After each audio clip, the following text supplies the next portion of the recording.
we have the mitzvah, challenging mitzvah, but a beautiful mitzvah of Bedikas Chametz coming up. And the story is told to the Berditchev Rabbi, Rabbi Yosef Weinberger, that one year in Erev Pesach, he gathered some of his most trusted Hasidim, and he told them, I need you to go around the different Jewish homes in Berditchev, and I need you to collect any Turkish tobacco that you find, as well as any chametz that you find.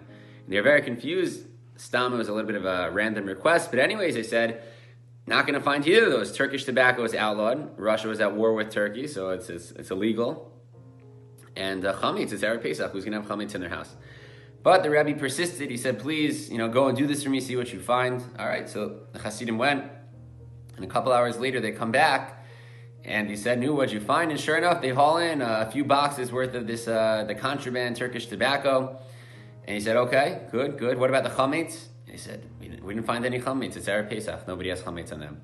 And Rabbi Yitzchak, in the classic Berditchev style, turns to HaKadosh Baruch and he says, look at your children. Here we have the edict of the Tsar, who's got his boots on the ground and hundreds of thousands of soldiers patrolling the streets here. And if anybody is caught going against the Tsar, who knows what the punishment would be. And still, some people, they managed to sneak it in. It was worth the risk. And chametz, though, Shivas Yamim, to not have any chametz in your house, and the mitzvah of the Torah, nobody went against that. And look, Mika Amcha Yisrael, as the Berditchev would say. And I think, if we could suggest that when it comes to as the Chavetz Chaim basically said about the Cantonists and those who are forced to give in to the Tsar's demands and requests, okay, so people are going to push back and people are going to rebel in whatever opportunity they have, and that's why people would sneak in that tobacco. But when it comes to the mitzvahs hamelech, if we view even something as challenging as bedikas chametz and as tedious as cleaning our houses and getting rid of the chametz, but if we view it as an opportunity that it is, so people aren't going to look to get around that and then to sneak out of it and squeeze. It's a mitzvah. It's a beautiful opportunity. It's a beautiful Chag Pesach, and who would want to go against it?